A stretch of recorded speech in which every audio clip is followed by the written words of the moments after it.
Muy buenos días a todas las amigas, los amigos de Ananta Sin Fronteras en todos los países de América Latina, en España, en Estados Unidos también. Ya tenemos seguidores, seguidoras. En el aula abierta de hoy tenemos un invitado muy especial porque Miki siempre hemos compartido ya varias veces, ¿no? Ujú, Eh, pero resulta que Miki ha venido llegando mucha gente a nuestros aulas, a nuestra comunidad de Ananta Sin Fronteras, y algunos ya habían escuchado el tema de tu libro, del que vamos a hablar en el día de hoy, pero otros no lo han escuchado y hay novedades, y la más importante de todas es que ya está impreso y está circulando. Entonces, bueno, yo considero que ujú, es bastante importante comenzar a profundizar en cómo amigos y amigas de nuestra comunidad tienen sus textos y también comparten el punto de vista que tiene Ananta de hacer del yoga y de todas las disciplinas que lo acompañan.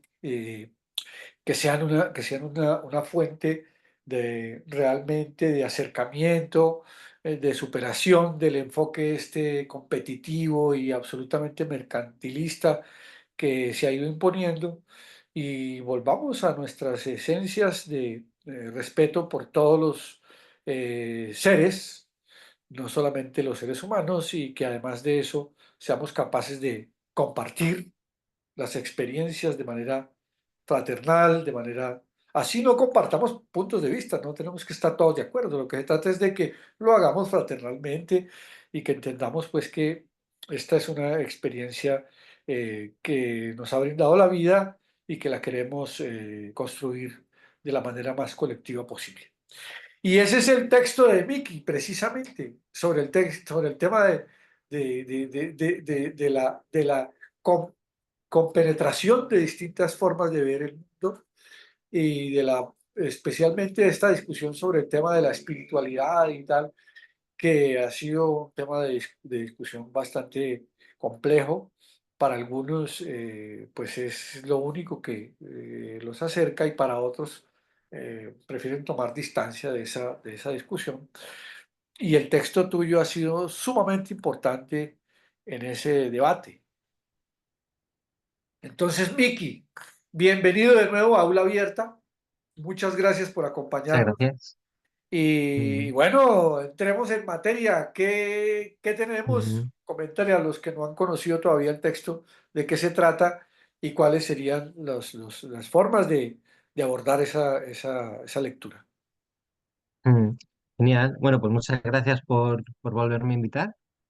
Para quienes vieron el vídeo anterior, intentaré profundizar en aspectos que no tratamos en la entrevista anterior.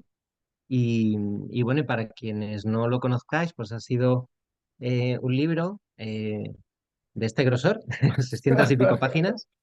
Es un libro un poco para frikis del yoga. Em, Digamos que si eres un friki del yoga, una friki del yoga, lo vas a disfrutar muchísimo, y si no, acabarás siendo un friki, una friki del yoga. También, sí, sí, sí, correcto. Sí, sí. Entonces, bueno, el título es Lo profundo es sencillo, y el subtítulo es un viaje para desaprender la espiritualidad. Entonces, bueno, en la portada pues se ve a una persona que está, digamos, iniciando un camino, y en el camino está abandonando pues ciertos elementos que son eh, pues muy típicos, ¿no? En esta espiritualidad moderna, ¿no? Muy influenciada por culturas orientales y demás, por una esterilla, un coco tibetano, un incienso y tal. Y eso, y su viaje comienza con ese desaprendizaje, y se interna en, digamos, en un camino propio, se interna en el bosque, ¿no? Como los antiguos brahmanas, ¿no? Y, y un poco la propuesta es esa, es deshacernos de todas las visiones, creencias, incluso definiciones y conceptos que nos han, digamos, nos han venido casi impuestas, ¿no? Como una verdad revelada por los rishis antiguos, los sabios antiguos de la India, ¿no? De los tiempos antiguos y tal, como si fuesen personas cualitativamente superiores a cualquiera de quienes vivimos hoy aquí, ¿no? En este planeta. Y, y así, digamos que de esa manera y con otros argumentos de autoridad, bien sea utilizando palabras en sánscrito que nadie conoce, ¿no? O utilizando explicaciones que no son fácilmente entendibles o que no hacen referencia a cosas de nuestro cotidiano, ¿no? Digamos que de esa manera se pretende poner al receptor de ese mensaje en una postura de no entiendo, no sé, y, y esa persona que me está explicando sabe mucho más que yo, porque si lleva media hora hablando y yo no me he enterado de nada, seguro que sabe un montón. Entonces, voy a ver si escuchando un poco más me entero de algo, ¿no? Pero claro, esa no es la idea. La idea es justamente la opuesta, ¿no? Explicar conceptos como espiritualidad, yoga, meditación o liberación espiritual o muchas otras, de tal manera que cualquier persona pueda entenderlo porque se utilizan palabras que sí que hacen referencia a experiencias cotidianas nuestras, ¿no? Entonces, desde ahí, la gente ya no te ve como un gurú elevado que sabe mucho más, ¿no? Sino como Ajá, alguien que has puesto una serie de ideas de tal manera que tú puedes rebatirlas, ¿no? Y hablar en pie de igualdad con esa persona ajá, y de repente te das cuenta que entendiéndolo de esa manera, o mejor aún, de la tuya propia, que también irá cambiando, por supuesto, al final puedes hablar en pie de igualdad con esa persona y con un texto del siglo XII escrito por no sé quién, o con un texto del siglo V antes de la era común, o con el gurú de no sé qué que tiene millones de seguidores y dice algo y dices, pues mira, esto lo identifico como que viene de esta orientación filosófica y no me termina de convencer, ¿no? ajá, Y, y digamos que de repente caen, ¿no? Todas esas... al final es una cuestión de poder. Cuando somos conscientes de quién tiene el poder en el mundo de la espiritualidad, la cosa cambia, ¿no? Porque si somos conscientes de que ciertas instituciones o ciertas personas con esos argumentos de autoridad intentan acaparar todo ese poder, de repente nos damos cuenta, ¿no? De todas esas estructuras jerárquicas que se van formando. Sin embargo, cuando nos damos cuenta de que la espiritualidad es algo connatural a cualquier persona y que no hay nada que tal gurú o tal otro no te pueda decir que tú no puedas llegar por tu propia experiencia, ¿no? O por un aprendizaje entre iguales, digamos, no puedas llegar a esas mismas conclusiones u otras mejores, incluso más útiles, que ajá, quizás son más propias tuyas. Entonces te das cuenta de que el poder es tuyo y mío y de esa otra persona, ¿no? claro, Entonces ya el esquema no es de la historia de la humanidad donde solo unos pocos elegidos, prácticamente todos hombres, han conseguido algo muy lejano y muy inaccesible, que no sabes muy bien lo que es, pero que te lo han explicado de tal manera, de tal forma, que tiene que ser la leche. O sea, yo quiero eso, ¿no? Aunque no sepa lo que es. claro, Y sin embargo, cuando te das cuenta de que eso no es así, y de que no hay, digamos, nadie por encima de nada. Incluso muchas personas han tenido experiencias que podían, digamos, definirse, ¿no? Entrar dentro de la categoría de liberación espiritual, y no es un concepto único, es un concepto muy diverso. Pues de repente te das cuenta de que esas personas no son cualitativamente superiores a ti, incluso si tú de que no eres punto de partida que el resto, incluso que no hay ningún punto de partida, tampoco hay ningún sitio donde ir. Y eso son cosas que es interesante desaprender cuando te das cuenta de que no hay ningún camino de la A a la Z, ¿no? Sino ajá, que eres libre de transitar por de cualquier una u otra parte. manera. Ok, ok. Ese es un núcleo de un debate que, como lo decíamos anteriormente, se ha venido gestando durante mucho tiempo y se vuelve a veces repetitivo. ¿No? Si en la historia de la humanidad, no es ahora, ¿no?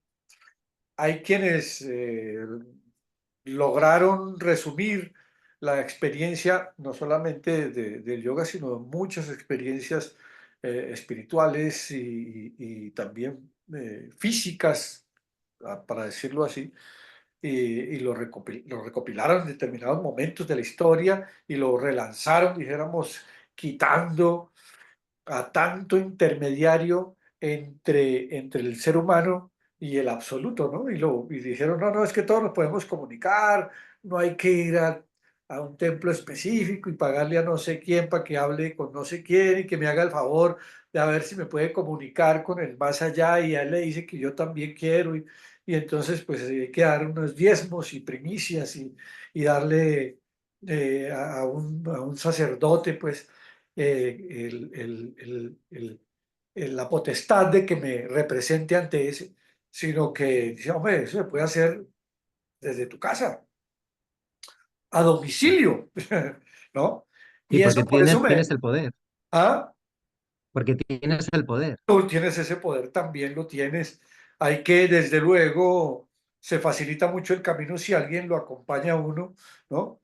Y le dice, hombre, bueno, pues, precisamente esto, primero, tú tienes el poder, tú lo puedes ejercer y hazlo así, ya está. Incluso salen adelante el propio guía que le está dando, salen porque tienen unos talentos especiales, unas condiciones específicas que le permiten ir más adelante. Por eso me parece tan importante esa reflexión en la actualidad, ¿no? ¿Qué énfasis harías tú para la condición actual del siglo XXI de una persona, hombre o mujer, del año 2024, ¿no? Que dice yo me acerco a la espiritualidad y entiendo que esto de lo que es muy, a veces aparentemente, o es realmente muy profundo, muy complejo, pero que es sencillo si lo abordo, ¿no? ¿Qué le darías tú como elementos, dijéramos, de, de, de- que le sirvan de base, de ingreso a esos estados? ¿Qué le Mm, recomendarías tú en el mm, texto? ¿Qué está allí Pues, destacado? claro. Pues, bueno, yo primero, eh, además esto, pues no soy el primero que lo hace, ni mucho menos, ¿no? Como tú has comentado, Sí, entre esas dos polaridades de acaparar ese poder de la espiritualidad o distribuirlo, ¿no? Popularizarlo, democratizarlo. En esas dos polaridades hay muchas personas, ¿no? Que han escrito textos muy distintos. Yo, obviamente, estoy en un extremo, ¿no? De esa polarización, de esa ajá, intentar popularizar. Y, y en ese respecto, recuerdo, escuché una cosa que me llamó mucho la atención, y es que los autores tibetanos escribían mucho sobre su vida, y lo hacían así no para decir, soy la leche, ¿no? Y como para engrandecer su sí, sí, autoimagen, sí. ¿no? Delante de la historia, hay que quedarse tal, sino porque esas personas no escribían desde una posición de yo tengo la verdad absoluta, esta verdad viene revelada por unos dioses o unos no sé qué, sino no, yo he estudiado esto y esto y esto y he tenido estas experiencias y desde aquí te ofrezco esto, ¿no? Entonces, en ese mismo sentido, pues yo estudié biología, he estado estudiando el tema del yoga, por supuesto, y también osteopatía. Eso, pues, Claro, me ha dado tanto la biología como la osteopatía una visión muy integrativa, ¿no? Y siempre me ha gustado mucho divulgar, divulgar conocimiento y además de una manera muy práctica, porque eso empodera a la gente. Cuando entiendes cómo funciona tu sistema nervioso autónomo, qué diferencia hay entre el simpático y el parasimpático, para qué sirve cada cual, cuando entiendes qué función tiene la red neuronal por defecto, que es esa, digamos, la base física de esa vocecilla, ¿no? Que te trae preocupaciones sobre el pasado, sobre el futuro, cosas que podrían pasar o podrían haber pasado, o cosas que han ajá, pasado. Cuando entiendes qué función tienen las emociones, ¿no? Qué función tiene eh, todo, cómo funciona, cómo se relaciona el sistema nervioso entérico, el cardíaco, con el cerebro. Todo eso te ayuda a desjerarquizar la idea del cuerpo, ¿no? De este jefe que manda sobre el resto del cuerpo y te das cuenta de que es toda una estructura coherente, ¿no? Y se basa más en la colaboración y en la comunicación y en la autorregulación que en Ajá, otra cosa. Entonces, conforme vas entendiendo, es una cosa y otra y otra y otra, se te va, digamos, transformando la visión del mundo y de repente ya deja de tener sentido una aproximación que te pone en lucha contra tu propio cuerpo, ¿no? De yo no soy mi cuerpo, no soy las emociones que me perturban o no soy las emociones negativas, porque yo soy un ser súper elevado y súper espiritual claro, claro, y esas personas no tienen emociones negativas, ¿no? O, o yo no soy mi ego, tengo que matar a mi ego o tengo que bueno, pues todo ese discurso al que nos han expuesto eh, y nos siguen exponiendo, ¿no? Distintas personas, y yo creo que la inmensa mayoría de ellas repitiendo cosas que han oído, ¿no? ajá, Sin esa intención de acaparar ese poder espiritual o de intentar fragmentarnos, ¿no? Pero el caso es que el resultado de estar en guerra contra nuestro propio ser o contra elementos de nuestro propio ser, em, es esa fragmentación. Y claro, es como poner a una persona en una rueda del hámster que por mucho que medite o por mucho que haga una práctica espiritual, si la hace desde esa perspectiva, al final no se va a integrar. Lo que está haciendo es fragmentarse, ¿no? claro, Y siendo consciente de eso, quise escribir también sobre eso, ¿no? ok, Y ajá, alertar a la gente de, oye, eso está ahí y además tienes tantos motivos para entender cada uno de tus elementos y cómo funcionan entre sí de una manera coherente y fluida que, que me pareció tan bonito que dije, tengo que escribir sobre esto, ¿no? clarísimo, ajá, Y obviamente veo el yoga desde esa perspectiva, que no es, digamos, ni más superior a otras ni la única, ¿no? claro, Incluso no es ni nueva, ¿no?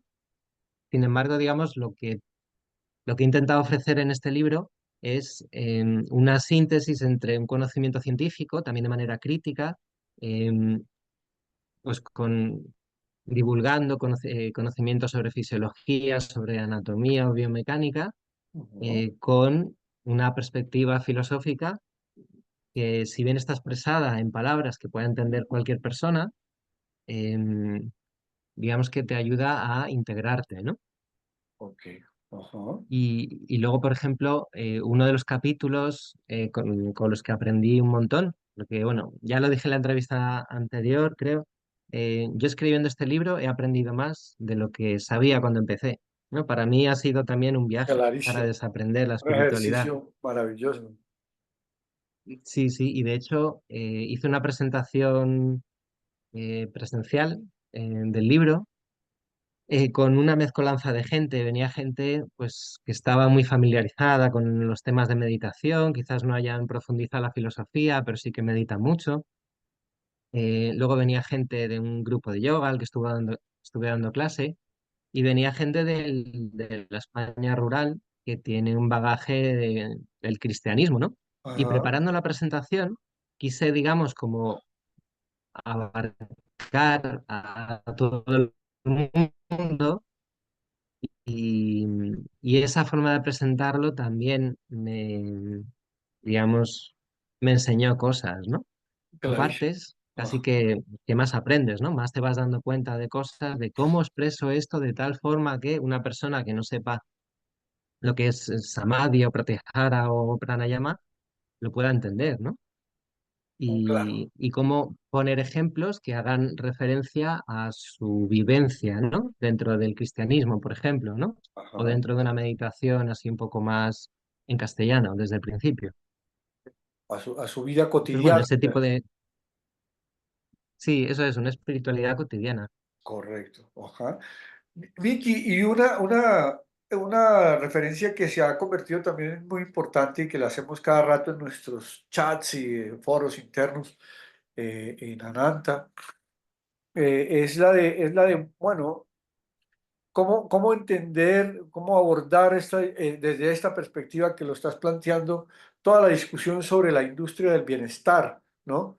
Cómo no es lo mismo lo que nosotros queremos hacer de entregarle a la gente esas herramientas para que tenga un buen vivir y no pues el afán de estar vendiendo más y más productos que pues a la gente eh, la convierten prácticamente también en un objeto de mercadeo, ¿no? De las formas en las que el capitalismo asume que la gente debe vivir y para eso pues le dan toda una cantidad de eso, de mercancías. Y nosotros, ¿cómo nos distanciamos de eso? Cómo lo abordas en tu texto? Que me parece que es un aspecto clave en nuestros días. Mm. Sí, sí, efectivamente. De hecho, yo hago mucho hincapié en que ninguna práctica espiritual es, digamos, independiente de la filosofía que tenga esa persona. O sea, no puedes practicar posturas o meditación o pranayama o tal sin tener una visión filosófica del mundo y que eso te influya en tu práctica, ¿no? Ajá, Un ejemplo muy sencillo, no es lo mismo observar la respiración con la actitud o con la intención de yo no soy las sensaciones físicas, yo no soy esto, que yo soy esto y esto me atraviesa y además soy esto y además soy esto. No tiene nada que ver, ¿no? La experiencia y los efectos que tiene. ajá, Entonces, de la misma manera que ninguna práctica espiritual es, digamos, filosóficamente neutra o es independiente de la filosofía, tampoco es independiente de la política. Entonces, al igual que si tú no te has replanteado tu cosmovisión del mundo, tu filosofía, antes de realizar una práctica espiritual, si no lo has hecho, al final acabas poniéndole toda una serie de creencias o de mitos que has ido arrastrando de manera inconsciente, ¿no? Y que están pues muy extendidos, ¿no? Que si el mito del esfuerzo, el mito del progreso o otra serie de mitos, ¿no? Y que pueden ser interesantes o no, pero es interesante que nos lo planteemos, ¿no? clarísimo. ¿Quiero estas ideas, estos bagajes, estos tal o no? Ajá, Y más que nada para tener una práctica más acorde con cómo queremos estar en el mundo, ¿no? Y cómo queremos ser en el mundo. Pues al igual que la práctica espiritual nunca puede ser filosóficamente neutra, tampoco puede ser políticamente neutra. Y esto es algo que también hago hincapié en el libro, ¿no? Porque si lo mismo, si tú no reflexionas sobre cómo tu visión política del mundo influye en tu espiritualidad, al final vamos a tender a reproducir ciertos esquemas, ciertos patrones, ¿no? Como enlatar el yoga en un producto de consumo, o por ejemplo meditar para reducir el estrés mientras nos están explotando en el trabajo, sin plantearnos que el estrés es un mecanismo de alarma, ¿no? De alerta que nos está diciendo este sitio es hostil, entonces o lo cambias o te vas de aquí, claro. ¿no? Y sin embargo, mucha gente medita para reducir el estrés o para ser más eficientes en un trabajo que quizás no le esté aportando algo positivo al mundo, ¿no? Al contrario, esté generando mucho sufrimiento. Pero como soy un meditador de élite, entonces hago todo de manera súper eficiente, ¿no? Entonces, no hay ninguna práctica espiritual que, digamos, sea políticamente neutra. Tampoco lo es el relato de la historia del yoga que nos han contado, ¿no? Si, si miramos la historia del yoga, por ejemplo, ¿quién diría que Gandhi es anarquista, ¿no? Y pues muy poca gente, ¿no? Y sin embargo te pones a tirar del hilo y dices, "Joder, creía en la autogestión, creía en, digamos, en el bienestar colectivo, en el bien común, etcétera, etcétera". Y dices, hombre, y tenía influencia de personas con una orientación cristiana, anarquista bastante fuerte, ¿no? Estaba pensando en Tolstoy, por eso Claro. me ha salido eso. Pero eso, o, por ejemplo, Thoreau, ¿no? O Thoreau, bueno, no sé francés, Ajá, digamos, la primera persona que en Occidente empezó a practicar, hizo prácticas de Hatha Yoga mucho antes de que, antes de hecho de que Vivekananda naciese, ¿no? ajá. Pues esa persona era un referente de la desobediencia civil. Y sin embargo, eso no lo encuentras en los blogs que lo relacionan con el yoga, ¿no? Ah, O por ejemplo, ¿quién mató a Gandhi, no? Te dice, ajá, no, es un loco, un fanático, un tal. No, era una persona de extrema derecha que pertenecía a tal partido que después de la muerte de Gandhi acabó disolviéndose e integrándose en una, digamos, configuración más, todavía más extremista, ¿no?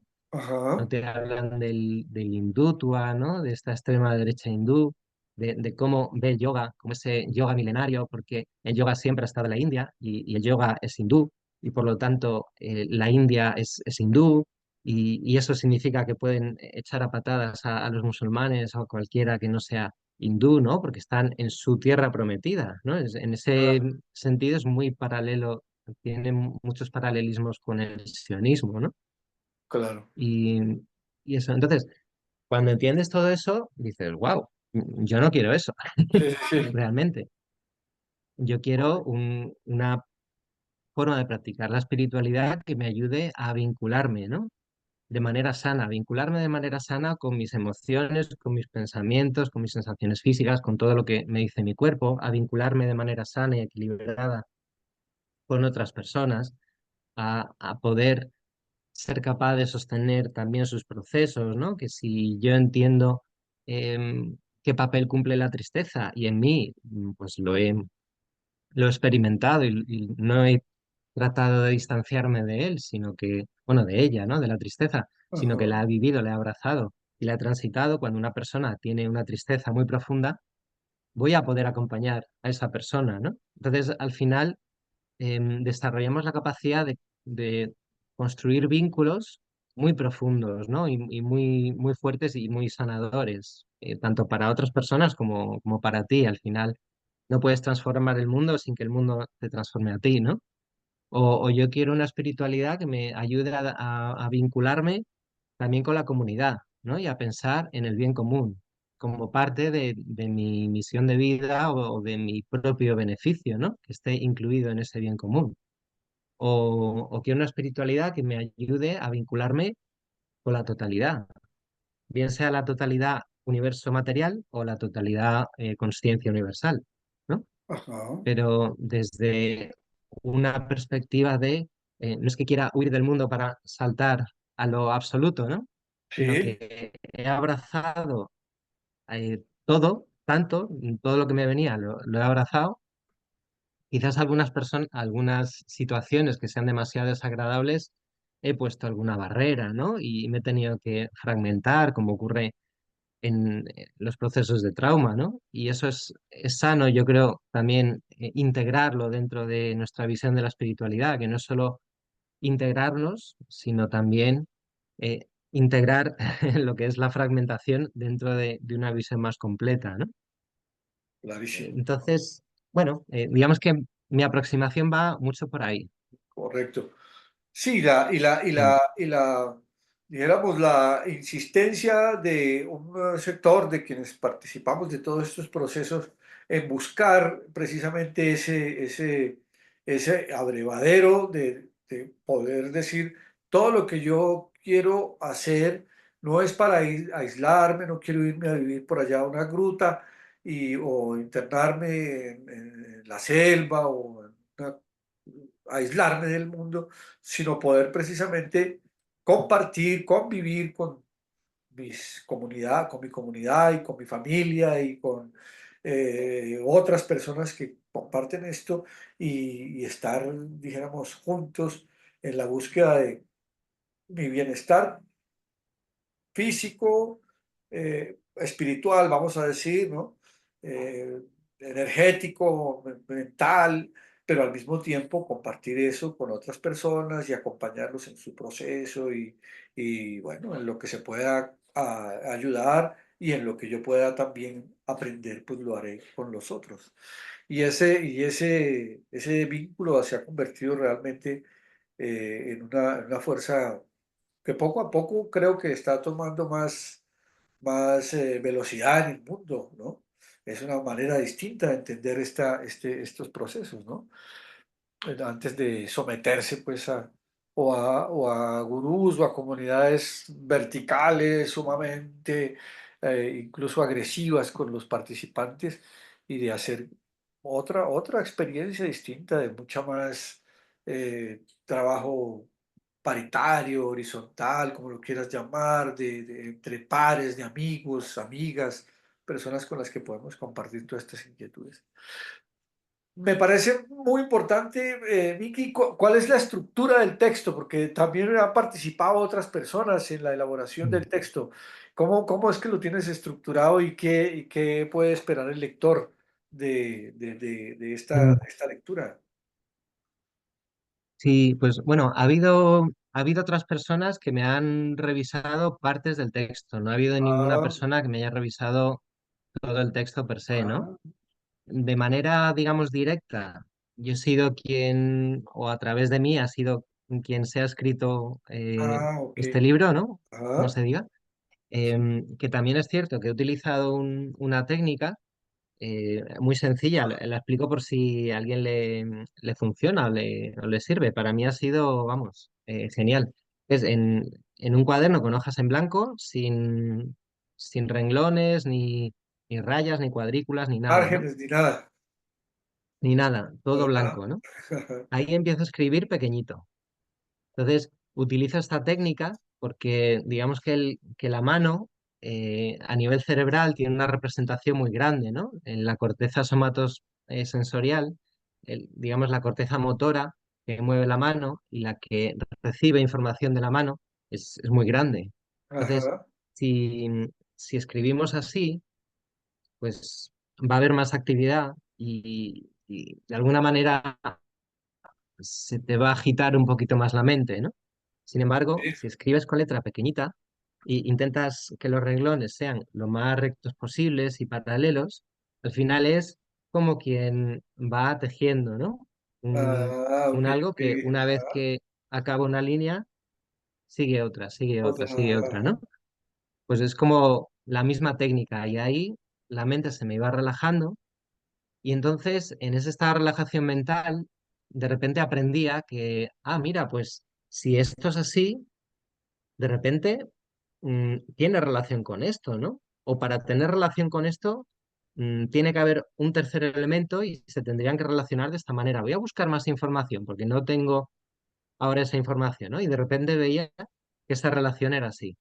Por eso digo que escribiendo este libro he aprendido mucho más de lo que sabía, porque ya por el hecho de exponerme a intentar contar ciertas cosas a la gente, se me venían, digamos, a la mente ciertas preguntas, ¿no? O ciertas relaciones en ese ajá, estado de relajación mental, que eso, que creo que le han dado mucha más profundidad al texto y como a mí me gusta contar todo, él lo va a disfrutar un montón, ¿no? Entonces, bueno, empezamos ajá. por la estructura, que me voy un poco por las ramas y eso también se ve en el libro. Por ejemplo, hablo de los tipos de meditación, diferencia entre tipos de meditación y técnicas de meditación, pero no lo vas a encontrar en el libro ningún apartado de tipos de meditación, ¿no? Ajá, O ajá, diferencia entre tipos y técnicas de meditación. Sin embargo, cuando hablo de los mitos de la meditación y hablo de tener una meditación de por vida, de coger una técnica de meditación y practicar esa y solo esa, porque si no, pues te dispersas o de repente vas profundizando y si cambias a otra es como empezar de cero, ¿no? Que a ajá, veces te lo ajá. explican así. Sí, Eh, bueno, pues ahí, por ejemplo, sale el tema de, bueno, comparamos distintas técnicas de meditación, se pueden agrupar en distintos tipos. ¿Quién lo agrupa en dos tipos, o en tres, o en cuatro? ¿Qué tipos son, no?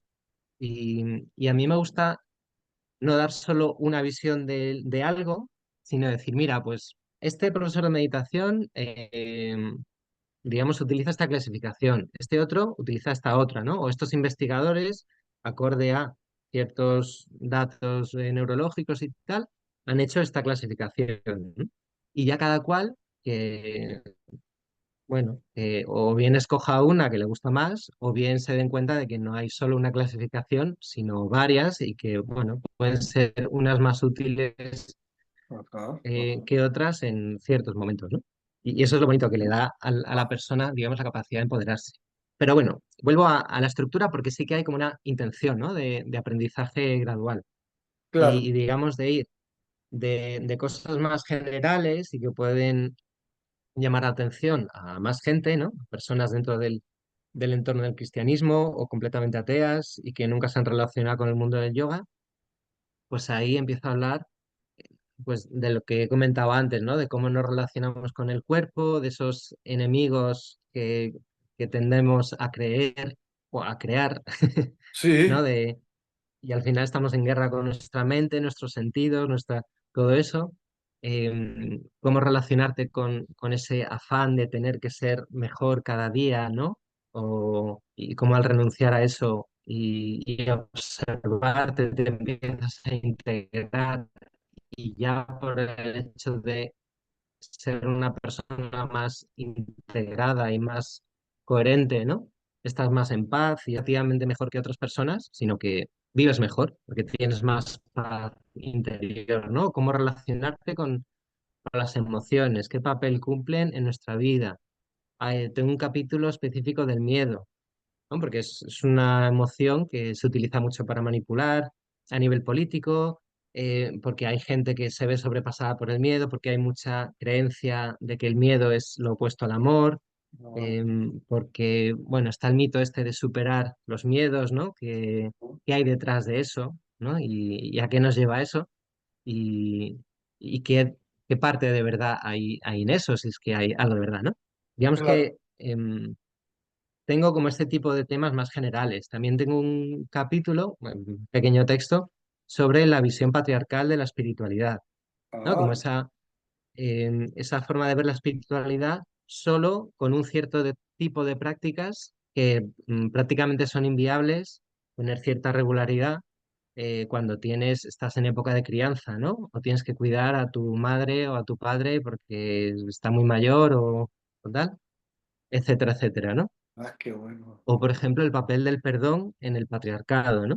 Eso ahí lo escribo, digamos, como hombre, desde la experiencia de hombre para otros hombres, pero realmente es un capítulo que puede servir para cualquier proceso de restauración. Cuando ha habido una agresión, un daño, pues qué papel puede jugar el perdón ahí, ¿no? Y luego ya, una vez que concluyo esos temas más generales, también tengo un capítulo sobre quiénes somos, ¿no? Y ahí, por ejemplo, no tengo una definición muy corta de qué es el ser humano y ya está, sino que voy abordando distintas facetas de lo que también somos, con la idea de aportar herramientas para que la gente pueda integrarse mejor, ¿no? Y pueda reconocer y aceptar las distintas partes de su ser, ¿no? Y ahí meto también cositas de ciencia, ¿no?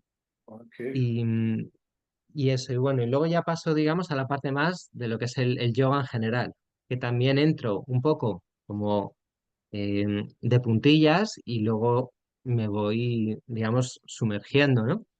Entonces, ahí digamos que el capítulo de la historia del yoga, que a mí me aporta un montón, eso me lo revisó Andrea y ajá, también me aportó ideas buenas, ¿no?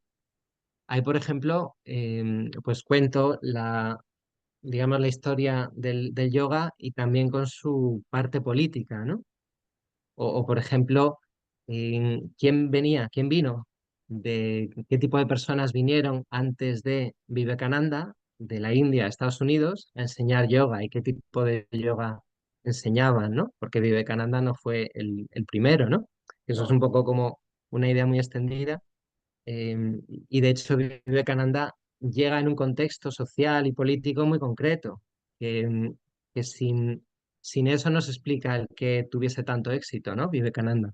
Entonces, cuando entiendes también los contexto social y político de una cultura que necesita agarrarse como un clavo ardiendo a ciertas formas de ver el mundo, ¿no? O la relación con la respiración o con Dios o con lo que sea, que, que lo que digamos, el papel que tienen es como un bálsamo, pues cuando hay tanto sufrimiento, es como, ay, yo quiero esa yo quiero. analgesia, ¿no? Que me anestesia, ¿no? Sí, sí, Y sí. por eso lo petó tanto, ¿no? En su época.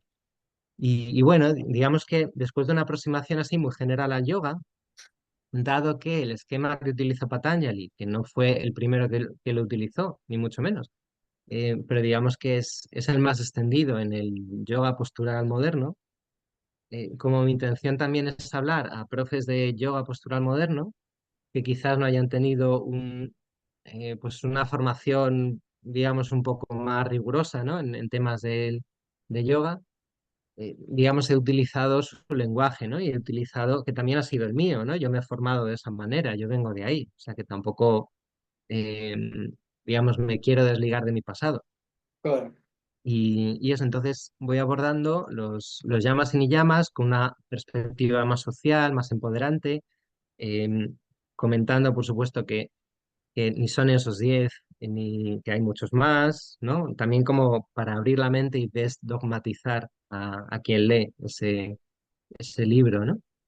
Luego hablo del tema de las asanas, qué tienen las asanas que nos conducen al estado de yoga, no solo como forma de prepararnos para la postura de meditación, que también tiene su papel, sino como práctica espiritual per se, ¿no? O hablo también de las 4 definiciones de pranayama, ¿no?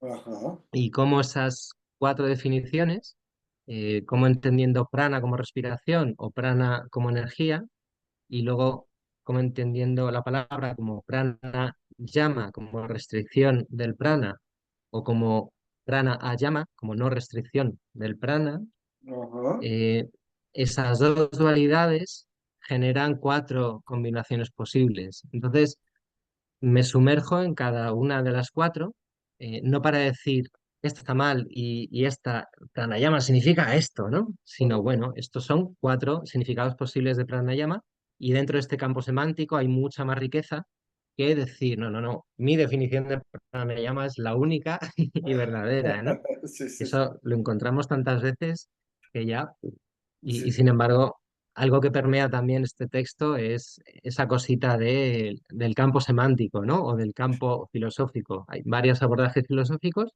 y estos te aportan una cosa u otra, ¿no? Eso, y maravilloso. también voy pues con Pratyahara, que también le doy un sentido que, que no es declarar la guerra a los sentidos, no es controlar los sentidos, dominarlos o llevarlos hacia adentro como si el mundo de fuera fuese algo a evitar, ¿no?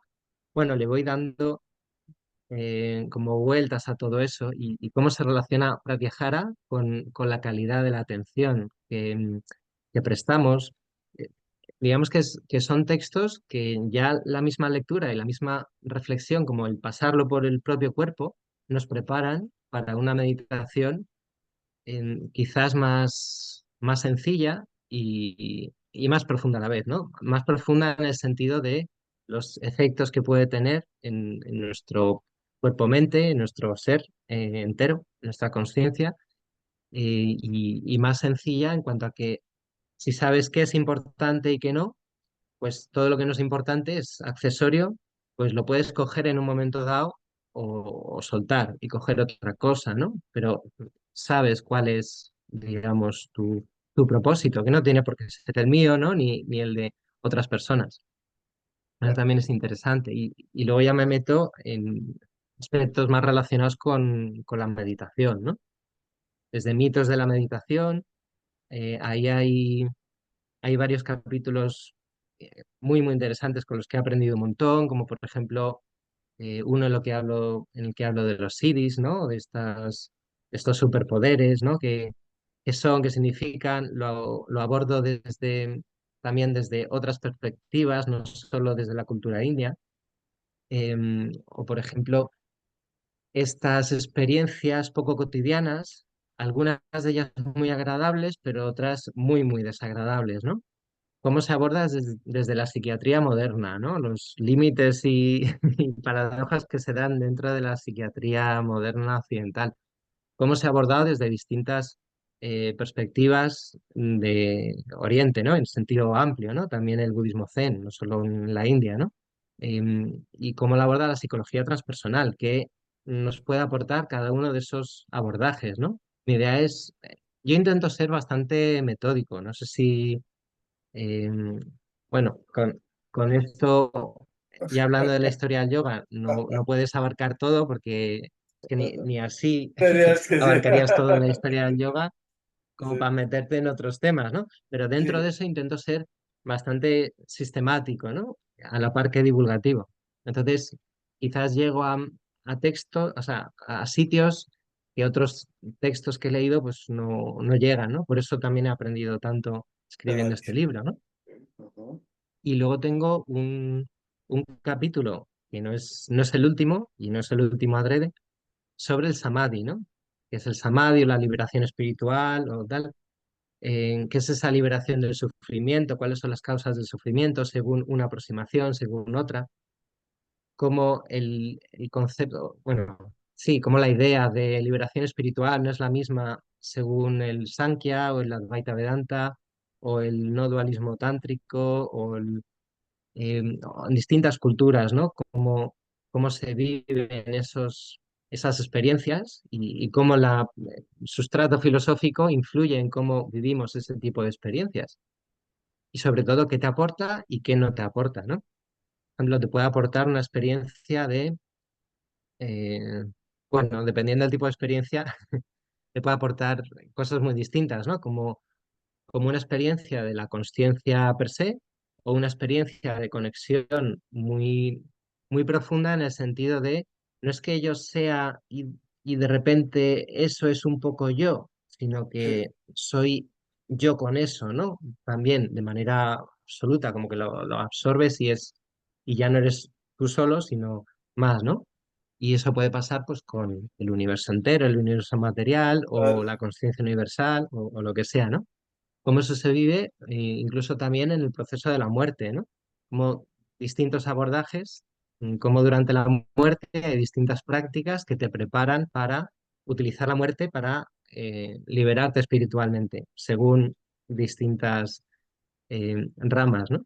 Entonces, bueno, creo que ese capítulo me quedó algo bastante rico y que como le doy, digamos, dando vueltas y tirando del hilo, pues salen cosas muy interesantes, ¿no? Incluso liberarnos de la necesidad de liberarnos, porque cuando entiendes que no es ir del punto A al punto B, sino que es transitar un mapa muy rico hacia donde quieras ir o te dé la gana, pues ahí la cosa cambia, ¿no? Y nos podemos liberar de la necesidad de liberarnos de algo, ¿no?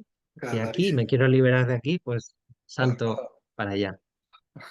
Y luego hay un último capítulo que es como, bueno, vale, nos hemos liberado o no, tampoco es el fin del mundo ni el principio.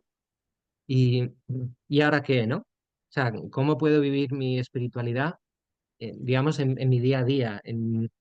No solo lava los platos y solo lava los platos y ya está, y el mundo no existe, solo lava los platos. Eso también me parece. O sea, me hago la pregunta de por qué gran parte de las prácticas espirituales están muy centradas en lo individual y cómo, o de lo que consideramos práctica espiritual, y Ajá, cómo otros enfoques, y aquí el enfoque social, pues tiene un peso bastante importante, nos pueden generar formas de integrar otras visiones de la espiritualidad que nos ayuden a vivir esa espiritualidad más en colectivo, más hacia afuera, ¿no? O más sin renunciar a la conexión hacia adentro, ¿no?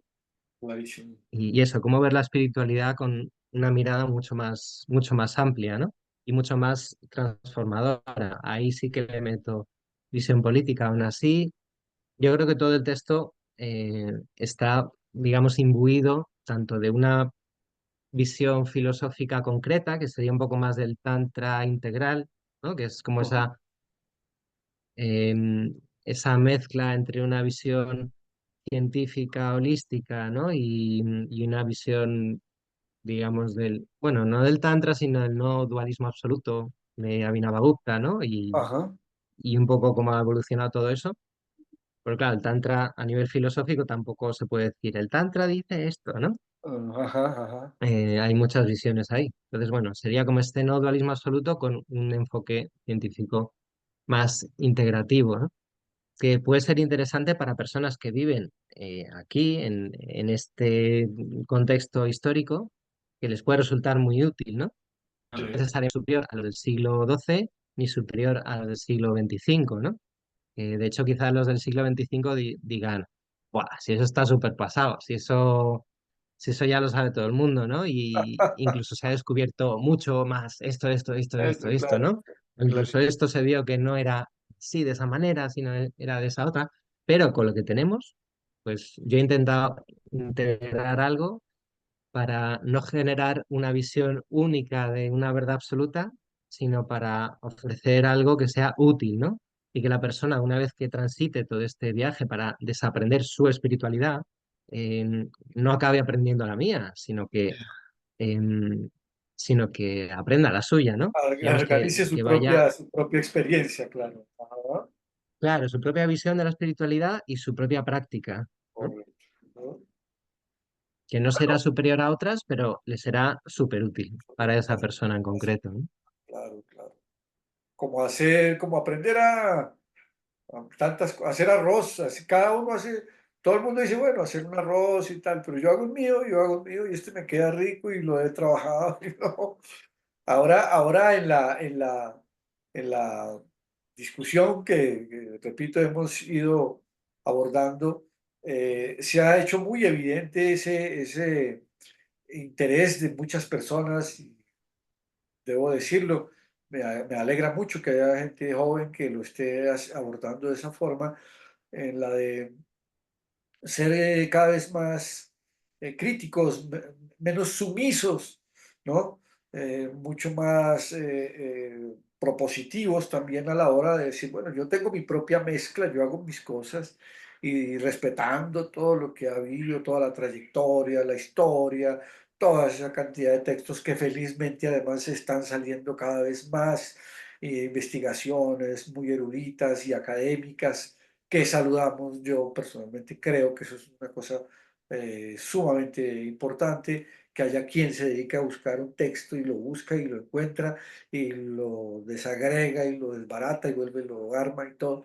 Es muy importante, tan importante como aquel que pues dice, no, yo realmente no me apoyo prácticamente en ningún texto, yo lo que hago es mi propia experiencia y esa es sobre la que hablo. Y todo esto ha ido creando pues un clima que le permite al yoga vivir, ¿no?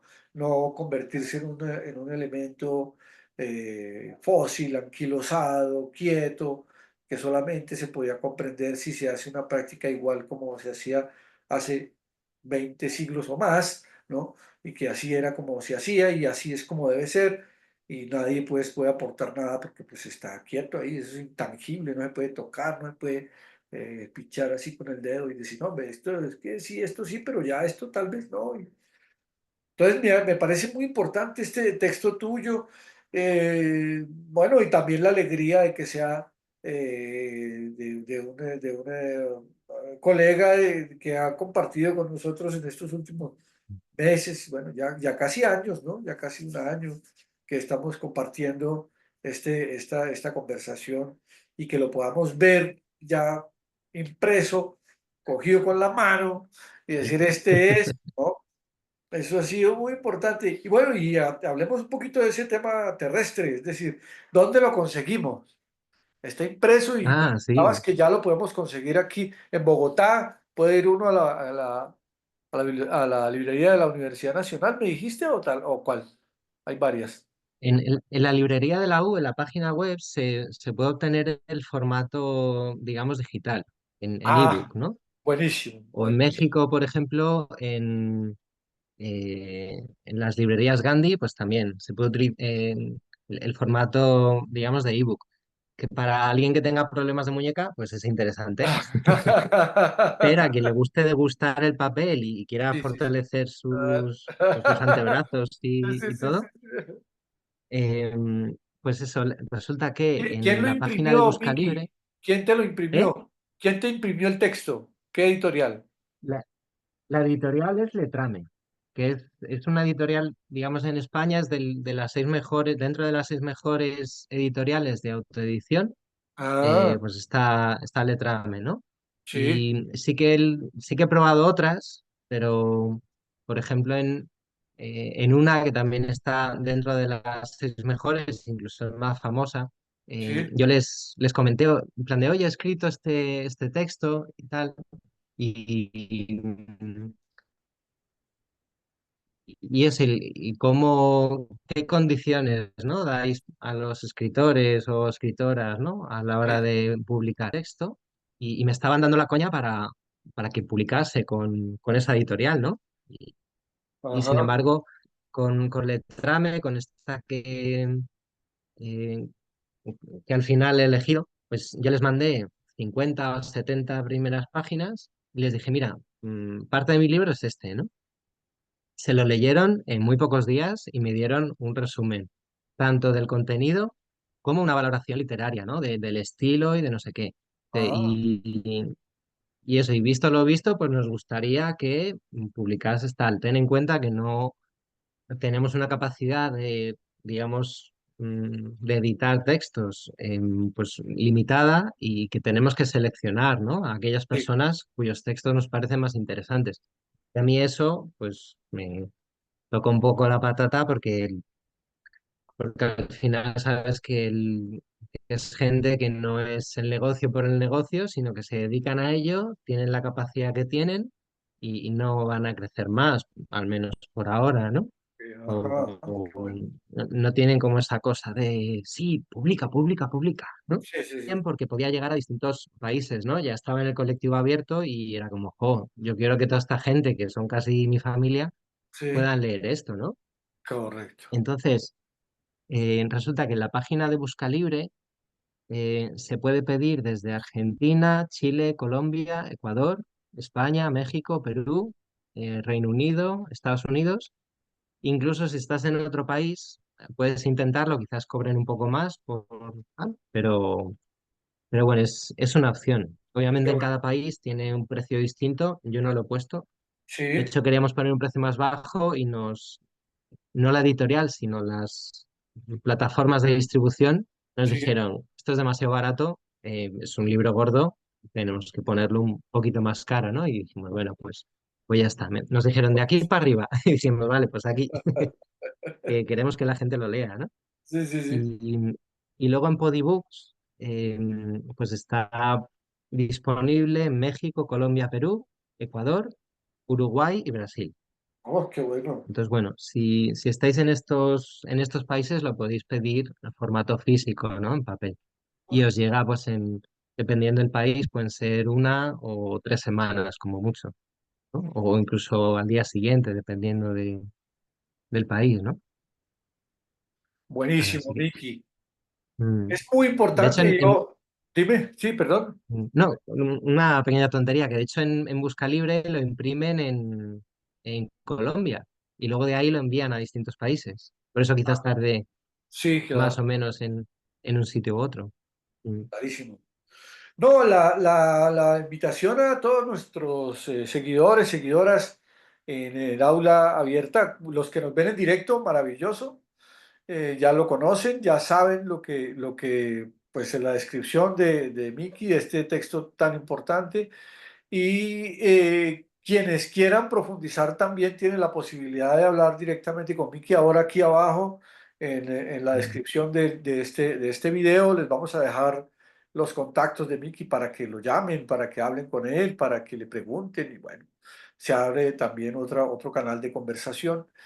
Y desde luego que para nosotros también, pues, vuelvo a repetir, es un orgullo poder decir, bueno, hay una persona que ha publicado su texto, hay otros textos en marcha que ya los hemos venido anunciando y será también una dicha poderlos compartir con todas y todos. Miki, muchísimas felicitaciones por la publicación de tu texto. La verdad, ese es un esfuerzo que uno sabe, quienes hemos estado en el mundo académico, en el mundo de la investigación, sabemos qué esfuerzo que hay que hacer para publicar un texto.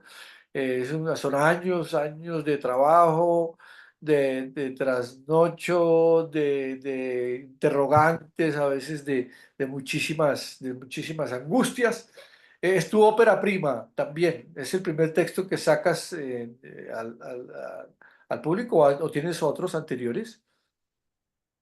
Hay un libro que se llama Activismo y Espiritualidad, Ajá. ese libro, yo escribí varios capítulos, pero no lo escribí solo, ¿no? Porque en su Ah, momento ah, no me había preparado y ah, fue mejor así, porque la verdad es que los textos que me llegaron de distintas personas creo que enriquecieron bastante el contenido del libro, ¿no? ok, ok. Y es esa cosa de cómo la transformación interior y la transformación exterior eh, no son o uno u otro, sino que pueden, como un efecto cremallera, darse Exacto. la mano y favorecerse entre ellas, ¿no? O ser las dos patitas que te ayudan a caminar, ¿no? O sea, pero esta es tu ópera prima, es tu texto dijéramos, de fabricación personal, porque lo has hecho tú todo Sí, completo y tal. Y bueno, sí, sí. dijéramos, sí, un paso fundamental en la vida de un escritor. Puede que uno no se dedique exclusivamente a escribir, pero cuando escribe, publica y ya ve su texto y va a venir la discusión, las críticas, las opiniones, tal. Bueno, uno dice, sí, bueno, eso era parte de lo presupuestado, ¿no? De que, pues para eso Ujú. escribo, para que la gente opine también y nos dé sus opiniones y nos critique y nos diga que no y que sí, que tal. Ojalá dentro del máximo Sí, respeto, pero también a veces no todo el mundo respeta las cosas. ¿Perdona? mm. Que de hecho al principio, en el primer capítulo, al final pongo mi correo electrónico y mi Ah, ok, perfil de ok. Instagram, Ajá. que no lo uso mucho, pero bueno, ahí está. Por si alguien quiere, pues eso, darme su opinión, su cosa, ¿no? De, pues me ha encantado esto, o mira, esto no tiene ni pies ni cabeza, o no estoy de acuerdo con esto, o has atentado contra las enseñanzas de mi gurú. No puede ser. Sí, sí, sí, sí, sí. Todo eso es bienvenido, ¿no? Es parte de la discusión, Y correcto. claro, Vicky, y esperado también. sí, claro. Mm, Vicky, muchísimas gracias por participar en Aula Abierta. De nuevo te felicito por mm, la publicación del texto. A todas y todos los amigos y amigas de Ananta Sin Fronteras, les invitamos a que lo lean, que lo compren, que apoyen a Vicky en este emprendimiento tan importante, en este esfuerzo y desde luego que pues le den su opinión sobre todo lo que leyeron, todo lo que comparten, lo que no comparten, lo podamos conversar en sana paz, porque tampoco se trata de una guerra ni nada de esto. Por el contrario, se trata de eso, de crecer conjuntamente y de ser lo más mm. propositivos posible. Muchísimas gracias, Miki, de nuevo. Muchísimas gracias a ti por crear este espacio que da voz a tantas personas distintas, ¿no? Al final, no escribes un libro y puedes tener tanto más que compartir o que enseñar a otras personas, ¿no? Y al final es este aprendizaje colaborativo que es que comentabas antes, ¿no? Y que es tan bonito. Sí, lo Mm, hacemos con mucho cariño y procuramos sostener estos espacios donde compartimos con tanta gente el esfuerzo de enseñar todos estos temas. Enseñar quiero decir en el sentido, enseñar en el sentido de mostrar, ¿no? Estos temas y mm, que haya gente dispuesta también a compartir eso que enseñamos en ese sentido de mostrar, no de adiestrar a mm. nadie. Muchísimas gracias a todas y todos. Los esperamos el próximo sábado en una nueva emisión de Aula Abierta de Ananta Sin Fronteras. Nos vemos. Muchas gracias.